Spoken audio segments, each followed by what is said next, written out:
Salah satu penyakit hati yang bahaya menurut pandangan Allah Subhanahu wa taala adalah al-kibr atau disebut dengan kesombongan.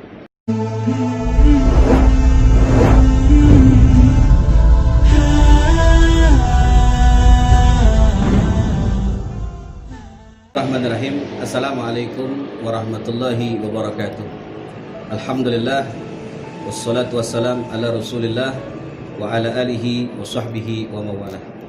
Ikhwan yang dimuliakan Allah Subhanahu wa taala, salah satu penyakit hati yang bahaya menurut pandangan Allah Subhanahu wa taala adalah al-kibr atau disebut dengan kesombongan. Al-kibr atau takabur adalah salah satu penyakit yang bisa menghancurkan seluruh amal ibadah yang kita lakukan kepada Allah Subhanahu wa taala. Apa yang perlu kita sombongkan? Mata kita pemberian Allah, jantung kita pemberian Allah, kepala kita, tangan kita, kaki kita, bahkan ruh kita adalah pemberian Allah Subhanahu wa taala. Istri, anak kita, harta kita, semua aset-aset yang kita miliki adalah milik Allah Subhanahu wa taala yang tidak perlu kita sombongkan. Maka tidak pantas sebagai makhluk Allah Subhanahu wa taala kita berbuat sombong. Begitupun sama dengan kita yang beribadah kepada Allah Subhanahu wa taala. Kita yang sudah mengenal ibadah, yang sudah mengenal salat pun sama, tidak boleh takabur dengan ibadah yang kita lakukan. Tidak boleh sombong sampai merendahkan orang-orang yang belum ibadah kepada Allah Subhanahu wa taala. Ini salah. Justru ketika Allah Subhanahu wa taala berikan kesempatan kita untuk beribadah, itu adalah fadlun minallah, karunia dari Allah Subhanahu wa taala yang wajib untuk kita syukuri. Bukan karena kita bisa ibadah, bukan karena kita sehat, bukan karena kita kuat, tapi memang Allah Subhanahu wa taala berikan kesempatan kepada kita agar kita bisa beribadah kepada Allah Subhanahu wa taala. Jadi kita bisa sholat, bisa sedekah, bisa haji dan lain sebagainya. Itu semua adalah karunia dari Allah Subhanahu wa taala yang tidak boleh untuk kita sombongkan. Ikhwan fillah ini rahmati Allah Subhanahu wa taala, ada satu kisah. Kisah ini adalah kisah daripada orang-orang yang sombong, yang takabur kepada Allah Subhanahu wa taala. Dulu dikisahkan ada seorang ahli ibadah kepada Allah Subhanahu wa taala. Umurnya panjang, bahkan ibadahnya pun panjang kepada Allah Subhanahu wa taala. Tidak ada satupun ibadah yang ditinggalkan. Semua ibadah dilakukan kepada Allah Subhanahu wa taala. Bahkan sampai 500 tahun dia beribadah kepada Allah Subhanahu wa taala. Luar biasa. 500 tahun dia beribadah kepada Allah Subhanahu wa taala. Ketika dia wafat, maka Allah Subhanahu wa taala perintahkan malaikat untuk memasukkan fulan ke dalam surganya Allah Subhanahu wa taala dengan rahmat Allah. Allah perintahkan, wahai malaikat, masukkan fulan ke dalam surgaku dengan rahmatku. Maka si fulan ini hamba Allah Subhanahu wa taala yang beribadah ketika di dunia 500 tahun, dia komentar, dia angkat bicara. Dia berkata, "Ya Allah, masukkan aku ke dalam surgamu dengan 500 tahun ibadah yang aku lakukan ketika di dunia." Maka ketika itu Allah Subhanahu wa taala mengatakan, "Baik, jikalau engkau ingin masuk ke dalam surgaku dengan ibadah yang kau lakukan 500 tahun selama di dunia, maka aku minta satu bola matamu untuk aku hisap."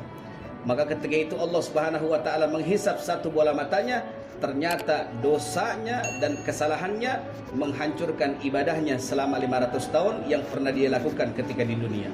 Maka Allah perintahkan malaikat, wahai malaikat, cemplungin dia, jeburkan dia, masukkan dia ke dalam neraka karena kesombongannya kepadaku, kata Allah Subhanahu wa taala. Maka si fulan ini, hamba Allah ini, akhirnya dia menyadarkan akan dirinya, sadar bahwa dia telah berbuat sombong kepada Allah Subhanahu wa taala. Akhirnya dia berkata dan memohon kepada Allah Subhanahu wa taala, "Ya Allah, masukkan aku ke dalam surgamu dengan rahmat-Mu." Akhirnya Allah Subhanahu wa taala dengan rahmatnya mengangkat kembali hamba Allah Subhanahu wa taala dari neraka menuju ke surganya Allah Subhanahu wa taala. Ini jadi pelajaran kisah ini buat kita. Betapa Allah Subhanahu wa taala berikan karunia kepada kita. Kalau kita sudah bisa ibadah kepada Allah, apapun bentuk macam ibadahnya, ingat itu semua adalah karunia dari Allah Subhanahu wa taala yang wajib untuk kita syukuri, bukan untuk kita sombongkan. Apalagi justru kita udah ibadah, kita sudah sedekah, bahkan haji berkali-kali, umrah berkali-kali, lalu kita merendahkan orang yang belum ibadah kepada Allah Subhanahu wa taala.